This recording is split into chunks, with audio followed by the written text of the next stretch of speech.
Bonjour l'élite, nous sommes toujours le dimanche 14 novembre 2021 et ma foi, est-ce que vous considérez la Chine comme un pays développé? Eh bien, c'est pas le cas de tout le monde, puisque malgré les belles images qu'on peut avoir de la ville de Guangzhou ou je sais pas quoi, je vous laisse vous renseigner, il y a des très belles images de nocturnes de grandes villes chinoises où on a vraiment l'impression d'être dans le futur par rapport à ce qu'on peut proposer dans d'autres pays, notamment en France.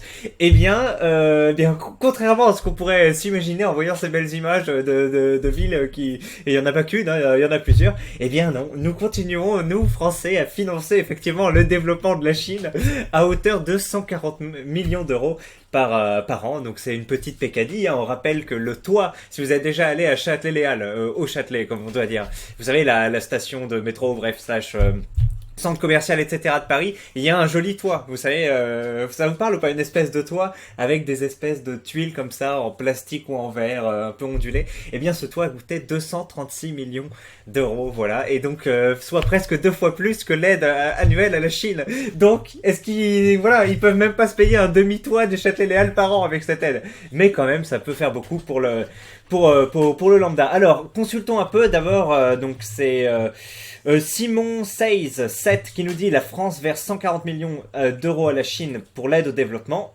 Donc le lien nous renvoie vers un tweet de Purple Dusk qui nous dit What the fuck? En 2020, la France a versé la coquette somme de 140 millions d'euros à la Chine, quasi première puissance économique mondiale, au titre de l'aide publique au développement APD. Et donc, quand on clique maintenant sur la dernière source, et on espère que c'est la dernière, avec donc un article de Capital qu'on va lire. Aide au développement. La France verse des millions à la Chine, bientôt première puissance mondiale. Dans un rapport annexé au projet de loi finance pour 2022, le député Les Républicains Marc Le Fur s'étonne que la Chine bénéficie toujours des subsides de l'aide française au développement, alors que le géant asiatique se rapproche du statut de première puissance économique mondiale. Donc c'est un député Les Républicains. Au début, je me suis dit La République en marche, non, Les Républicains. La France est-elle trop généreuse? En 2020, notre pays a versé la coquette somme de 240 millions d'euros. Ce chiffre, c'est modeste au regard du montant global de l'assistance française aux pays en voie de développement. Donc la France verse 4 milliards par an d'aide au développement aux pays divers. Donc il y en a en Afrique, il y en a en Asie, je ne sais pas s'il y en a en Amérique latine, et je ne sais pas s'il y en a en Europe, peut-être pas Union Européenne, mais peut-être Europe tout court. Et donc là, on a dépensé 4 milliards cette année, et on prévoit de dépenser 5 milliards, 4,9 milliards en 2022, voilà. Place néanmoins le géant asiatique au 9e rang du classement des principaux bénéficiaires des subsides tricolores, pouvant prendre la forme de dons ou de prêts. Donc le pays, la Chine, c'est le 9e pays à recevoir le plus de dons. Dans la sillage des pays africains, Sénégal, Somalie, Maroc, Côte d'Ivoire, Kenya, et d'un trio composé de l'Inde, la Turquie et l'île Maurice, donc on finance aussi l'Inde, et la Turquie, la Chine se retrouve mieux lotie que le Burkina Faso et le Cameroun, pourtant nettement plus défavorisés. D'accord, effectivement. Donc c'est vrai qu'il y a une rhétorique parfois de Zemmour ou autre de dire on supprime l'aide au développement et ça me parlait pas trop parce que je sais pas, on sait pas trop de quelle somme on parle ou autre. Mais effectivement, quand on voit qu'on verse l'aide au développement à la Turquie, qui indirectement aide l'Azerbaïdjan dans la conquête du Haut-Karabakh, et peut-être que je parle de choses dont je connais pas, que je maîtrise pas, ça me fait titiller. Je dis c'est quand même étonnant, quoi. Oh, bref, une totale incongruité pour le député LR Marc Le Fur, rapporteur spécial des missions budgétaires. Dans le cadre du projet de loi de finances. La situation de la Chine, qui occupe une position particulière de récipiendaire et de donneur, d'aide publique au développement, c'est-à-dire qu'ils reçoivent de l'aide mais qu'ils en donnent aussi. Mais il y avait pas eu un article aussi comme soit les Comores avaient donné 100 euros à la Chine pour aider à la lutte contre le Covid, mais en fait quand on se renseignait on voyait que c'était juste un don de l'ambassadeur par rapport à une association, enfin bref, mais du coup quand on faisait les gros titres c'était les Comores donnent 100 euros, il y avait 2 billets de 50, c'était un peu ridicule, mais en fait voilà, quand on creusait c'était pas vraiment ça. Donc bref. En tout cas, la Chine aide d'autres pays à se développer, mais reçoit quand même. Au regard de son PIB, le géant asiatique est tout proche du statut de première puissance économique mondiale, loin devant la France. Ce qui ne l'a pas empêché de recevoir 371 millions d'aides françaises en plusieurs années. Alors, la question que nous nous posons, pourquoi la Chine a-t-elle droit à ces égards malgré sa position dominante dans les échanges internationaux? Tout simplement parce que l'OCDE, qui regroupe 38 États membres dont la France, la considère toujours comme un pays en voie de développement en raison de son PIB par habitant. En 2020, il a atteint 9600 dollars selon les données du FMI, ce qui classe la nation asiatique au 72e rang mondial, loin derrière la France qui est 21e ou les États-Unis 9e. Donc, je pense que vous le savez tous, mais voilà, il y a le PIB, la somme de toutes les valeurs produites par un pays, et après on divise par le nombre d'habitants. Voilà, et donc s'il y a beaucoup d'habitants, effectivement, ça fait moins de richesse. Bon, je pense que vous êtes tous au courant, je crois qu'on l'a vu en troisième ce truc, je suis pas sûr. Cet indicateur, largement indexé sur le nombre d'habitants, est toutefois à prendre avec des pincettes puisqu'il défavorise naturellement la Chine avec ses 1,4 milliard d'âmes. Selon les députés Marc Le Fur, l'aide française à la Chine n'a aujourd'hui plus lieu d'exister. Il plaide donc pour une action résolue de la France auprès de l'OCDE afin que celle-ci modifie les critères d'attribution de l'APD. Il est urgent d'extraire la Chine de la liste des pays en développement. Voilà, donc effectivement, est-ce que la Chine est développée ou pas? Est-ce que ce simple indicateur du PIB habitant est comment dire, pertinent pour juger de cette aide? Alors je ne suis pas économiste, je ne m'occupe pas de la distribution du partage, mais effectivement, quand on voit que la France aide la Chine à se développer, alors on se dit c'est quoi ce délire? Parce que voilà, la Chine n'a pas besoin de nous, clairement, c'est même beaucoup plus l'inverse, on a pu le voir avec le Covid, la France pouvait fabriquer du gel, mais pas des flacons en plastique, c'était la Chine qui a fournissé, dès que la Chine se met en arrêt, tout le monde bégaye, donc voilà. Mais c'est quand même nous qui, voilà. Mais 140 millions, voilà, c'est une goutte d'eau, effectivement. Je pense que, je pense que voilà, à vue de nez, on va voir après un peu les échanges, mais à vue de nez, on peut retirer cette aide. Hein. Je pense que la Chine va pas s'écrouler du jour au lendemain, que la criminalité va pas monter, voilà, de façon exponentielle sur la supprime. Alors voyons un peu les réponses tweetées. C'est parfois intéressant, ça différencie un peu de ce qu'on trouve sur le forum. C'est un peu comme si la France décidait de financer Bernard Arnault, ou même de supprimer l'ISF, par exemple. Hé hé, comparaison pertinente, jeune homme. C'est déjà le cas. Ils payent des emprunts à taux négatif, ok.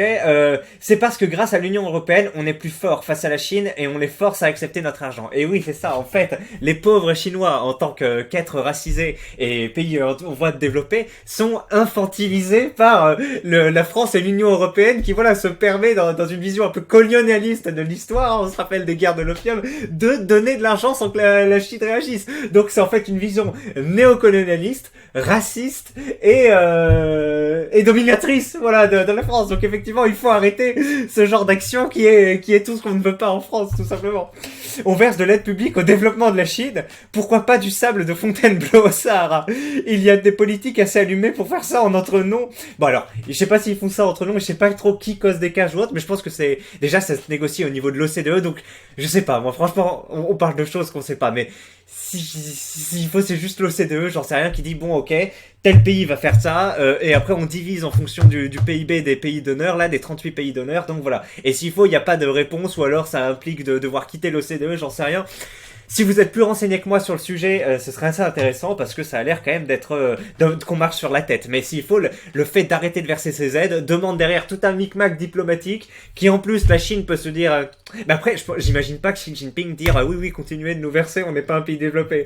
J'imagine pas les Chinois comme ça, l'ambassadeur Liu Shei là qui est allé chez Thinkerview. J'imagine pas dire oui qu'on a besoin d'argent. J'imagine qu'ils seront plutôt très fiers, qu'ils disent oui mais gardez-le.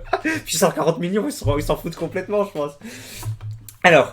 LOL, et quand elle va racheter la dette de la France, on n'aura plus qu'à apprendre le chinois. Effectivement, la Chine profite de l'aide au développement pour acheter des aéroports en France. Donc voilà, en fait c'est de l'économie circulaire, donc c'est ça qui est très bien avec ce financement.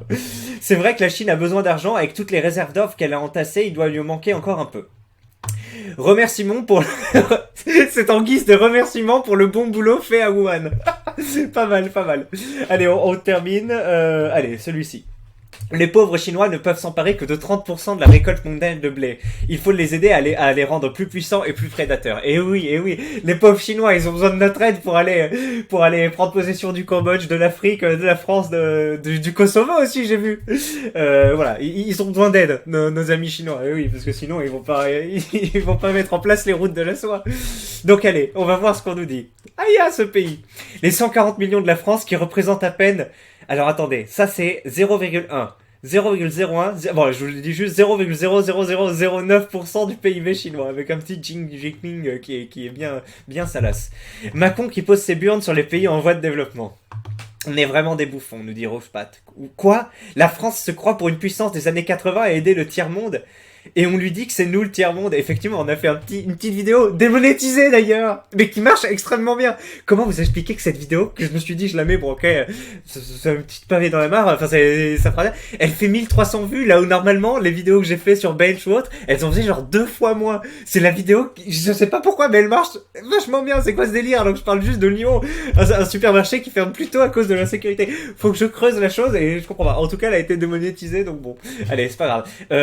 Donc j'en étais, oui, et quand on voit effectivement ce genre de vidéos sur Lyon, sur d'autres endroits, hein, Nantes, etc., on se dit que c'est peut-être nous, c'est peut-être ces villes qui ont besoin d'une aide au développement. Pour construire des arceaux à vélo devant les supermarchés, pour éviter, bien sûr, réduire l'insécurité. C'est les solutions françaises à des problèmes français, donc voilà, ça peut marcher après tout. si ça se trouve, ça les a bien aidés à se foutre de notre gueule, de Dismoussi. Voilà. Il faudrait en donner bien plus. Ce n'est qu'une goutte d'eau. Combien ont versé les USA? Ah oui, tiens, combien ont donné les USA? Combien a donné Trump à son époque pour aider au développement de la Chine? On aimerait bien le savoir. Après, les amis, il faut prendre du recul. Quand la Chine sera définitivement première puissance mondiale avec les routes de la soie et tout, ils seront peut-être généreux avec nous, qui les avons toujours aidés. Oui, on peut croire ça, oui, on peut croire qu'en aidant à se développer l'intelligence artificielle, vous savez qu'après, une fois qu'elle sera développée, elle nous épargnera parce que nous les aurons aidés. Mais en général, ça marche pas trop, tu vois, ce genre de logique de rétribution différée. Surtout quand ça dépend d'être humain en face et qu'en face t'as Xi Jinping. Donc ouais, non, je suis pas trop d'accord. J'espère que la Chine qui va payer des centaines de millions à la France au vu de son déclassement prochain. Et oui, on espère qu'après la Chine nous renverra l'appareil, mais espérer c'est moins simple que se développer nous-mêmes avec l'argent qu'on a, n'est-ce pas? Donc voilà, racheter toutes les ressources françaises et son industrie et en plus recevoir un pourboire. Et oui. Mais ça me fait penser à la chanson de la fin de leur monde de IAM, attends, comment on dit IAM, non? IAM, je sais plus comment on le dit, on dit IAM, voilà. Un moment il dit, nanana, en parlant des élections politiques et tout, j'adore ce moment où il dévoile le minois de celui qui devra tailler des pics monumentales aux Chinois. Voilà, et ça date de 2006, donc déjà en 2006 on se disait, ok, bon, le président il va devoir un peu s'accroupir devant l'ami chinois. Eh bien, voilà, 15 ans plus tard, je pense que comment ça s'appelle, la métaphore trouve tout son sens. Alors, qu'est-ce qu'on nous dit après? Après, je vous le dis, hein, 140 millions, c'est rien. Mais genre, c'est vraiment que dalle. Nos dirigeants se torchent avec 140 millions. Une somme insignifiante pour ces deux pays, c'est ça. Mais bon, c'est la moitié, c'est même pas la moitié. Si, c'est un peu plus de la moitié, pardon, du toit de Châtelet-Léal. Donc après tout, voilà, faut relativiser. Ah bon? Bah alors pourquoi on fait chier les chômeurs pour l'argent? Pourquoi on peut pas donner cet argent à l'hôpital? On le fait déjà, mais c'est vrai, 140 millions dans... je sais pas trop ce que ça représente auprès d'un hôpital, mais voilà. On a l'air d'être un pays riche, je pense que la France a les moyens du coup de me payer le reste de ma vie au RSA. Mais oui, mais tu n'es pas la Chine. Tu n'as pas besoin d'aide au développement, le schmilblick. 371 millions d'euros d'aide au développement sur la période 2018-2020. Aya, la France, c'est le smicard qui file son salaire à son Twitcher millionnaire préféré. C'est exactement ça, voilà. C'est exactement ça. Après, en termes de rapport d'échelle, c'est peut-être pas trop le cas, mais quoique, non, ça m'étonnerait, parce que Twitcher millionnaire et smicard, c'est peut-être un différentiel du même ordre de grandeur, mais voilà, pas... Enfin, voir un peu en tout, enfin bref. Mais oui, moi, je suis toujours très étonné de voir des gens qui...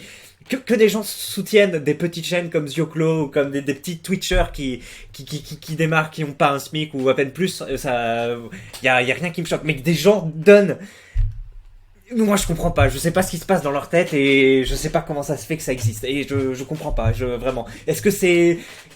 la dopamine quand ils voient leur message apparaître pendant 5 secondes à l'écran, ou est-ce qu'ils se disent oui, ce mec là je sais pas, il mérite vraiment mon argent, mais je sais pas, j'aimerais bien voir ces personnes-là et m'entretenir avec eux, faire une étude sociologique même, voir ce qu'ils pensent dans 2 ans, 3 ans, quand ils ont des enfants, est-ce qu'ils sont toujours comme ça, est-ce qu'ils auront des enfants un jour, ou est-ce que c'est vraiment une partie de la population invisible, enfin j'en sais rien, mais oui, c'est ça. Et du coup, est-ce que la France, on est en position smicard qui donne à son Twitcher, c'est un peu triste.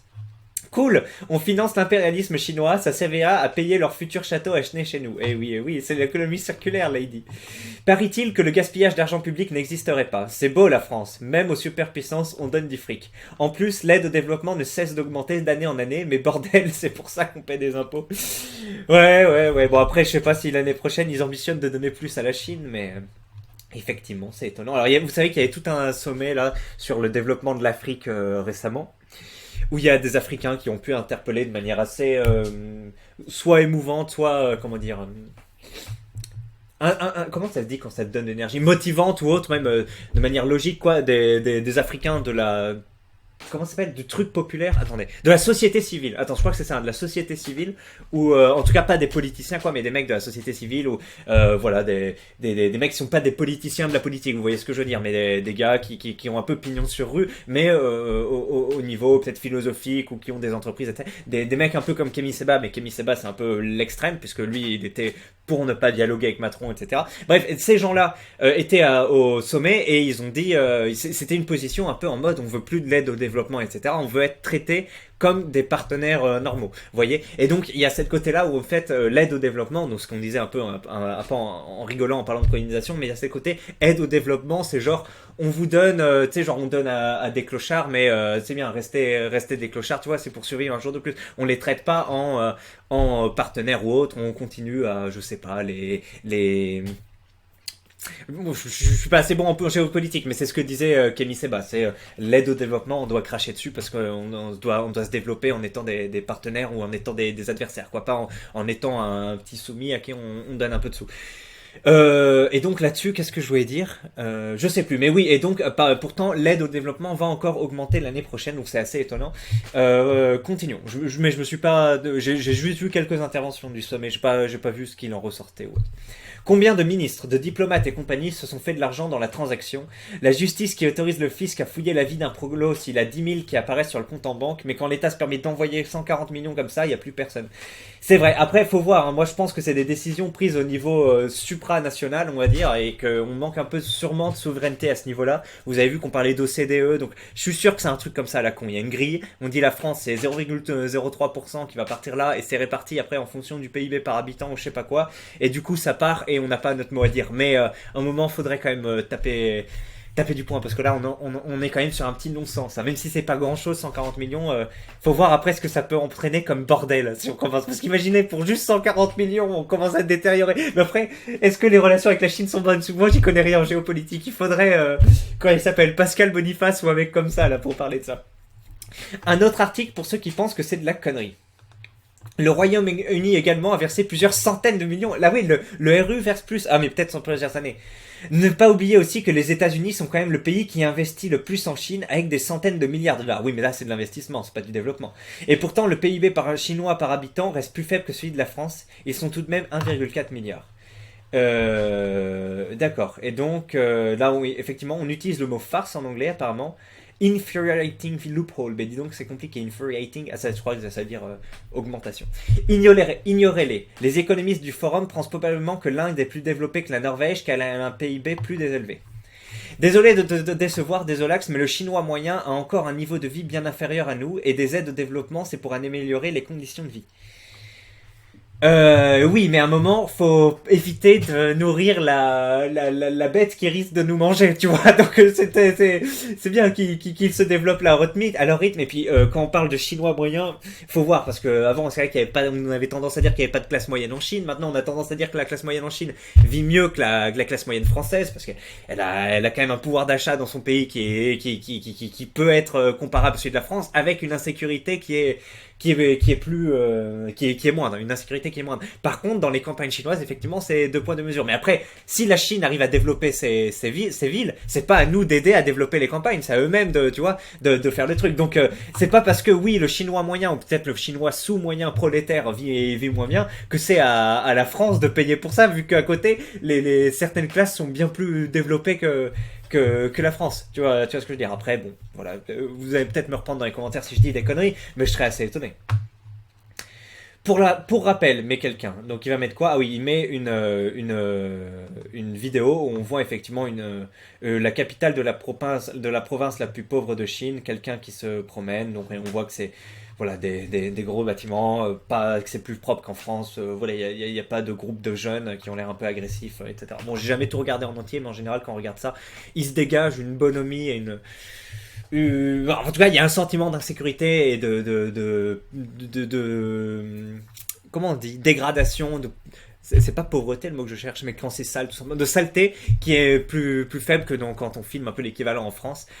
Après, moi, voilà, il y a quelques jours, je me suis baladé dans Paris pendant 3h30, j'ai fait un tour entre la Tour Eiffel, etc. Il y a eu quelques groupes de jeunes, effectivement, mais c'était un peu sale, oui. Bon, effectivement, même dans ce groupe-là, dans ce tour-là, qui était plutôt, on va dire, optimisé, puisque j'étais invalide, Tour Eiffel, tu vois, des quartiers touristiques jolis, la face qu'on présente au monde, hein, et pas une capitale de province, voilà. Et bien, c'est vrai que même là, il y avait, c'était comparativement à la Chine, donc plus historique, mais un peu plus détérioré avec de la saleté, etc. Donc bref, pas une analyse incroyable que je vous livre là, mais voilà. C'est possible d'être aussi stupide. Tu me diras en quoi ça démontre quoi que ce soit sur le niveau de vie moyen. Bah, les villes, quand on montre une ville de plusieurs millions d'habitants, on ne parle pas là de l'hyperclasse comme dans certains quartiers je sais pas, du Brésil ou de la France ou autre. On parle quand même d'une classe moyenne qui vit dans des condos ou autres. Et puis après, bah, on va voir tout simplement. Parité, je crois que ça s'appelle PPA, pouvoir d'achat. France-Chine. Alors attendez. Taux de conversion, parité de pouvoir d'achat. Non, mais en fait, je sais même pas le lire. Mais liste des pays par PIB. Donc, cette liste des pays. Voyons voir. Cette liste des pays par PIB à parité du pouvoir d'achat comprend 3 listes de pays et territoires classés selon leur produit intérieur brut à parité de pouvoir d'achat. En 2007, dans la liste de FMI, la Chine reste en première position et la France descend en 10e position. Toutefois, le FMI continue à considérer les ennemis comme les États-Unis comme la première économie mondiale. Donc attendez, et moi quand je vous parlais de pouvoir d'achat, parité et tout, je savais pas du tout que la France et la Chine étaient classées premières. Je croyais qu'elles s'en sortaient bien, mais pas qu'elles étaient premières. Mais c'est quoi ce délire? Donc d'accord. Nanani n'est pas considéré comme un pays, d'accord, et très bien. Donc effectivement, la Chine se classe très bien en parité du pouvoir d'achat. Donc voilà, argument, tu dis que regarder une ville, comment elle s'en sort bien, Hervé Legros, n'est pas assez... Ah, ça, je sais à quoi ça se rapporte, cette petite image, mais on en parlera peut-être dans une autre vidéo. Je sais à quoi à quoi tu fais référence, mais même quand on va voir la parité du pouvoir d'achat, donc qui touche quand même l'ensemble de la population, mais pas que les classes moyennes ou populaires, bourgeoises, on voit qu'elles se mettent bien avec cette parité de pouvoir d'achat. Parité de pouvoir d'achat, je vous explique, c'est-à-dire avec une telle somme d'argent pour telle heure travaillée, t'arrives à t'acheter quoi. Et en gros, dans certains pays, bah, tu vas travailler beaucoup, tu vas pas pouvoir t'acheter grand-chose, en bouffe ou autre, et dans certains pays, bah, par exemple la France par rapport au Cambodge, vous voyez...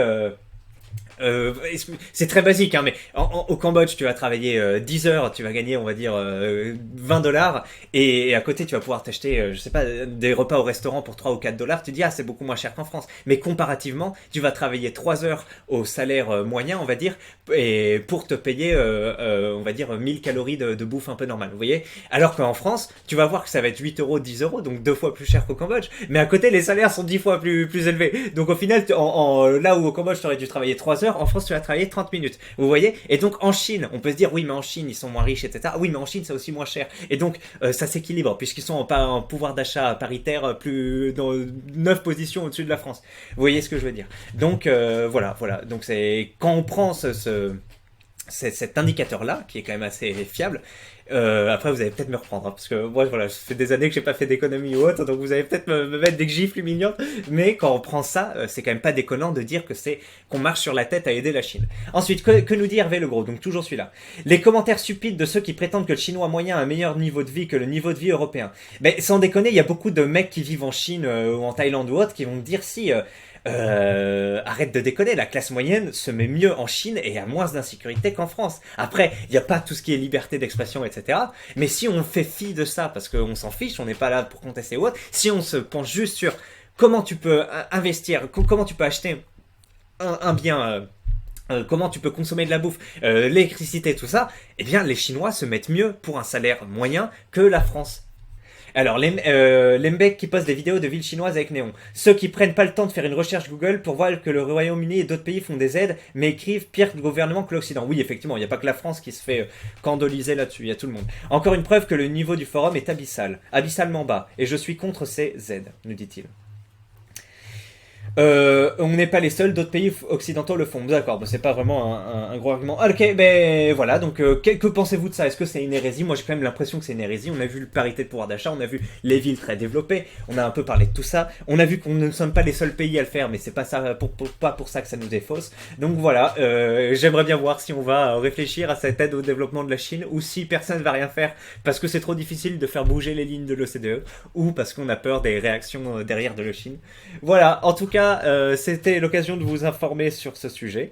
C'est sans doute la dernière vidéo de la journée, donc je vous souhaite une bonne soirée l'élite. Allez, à la prochaine.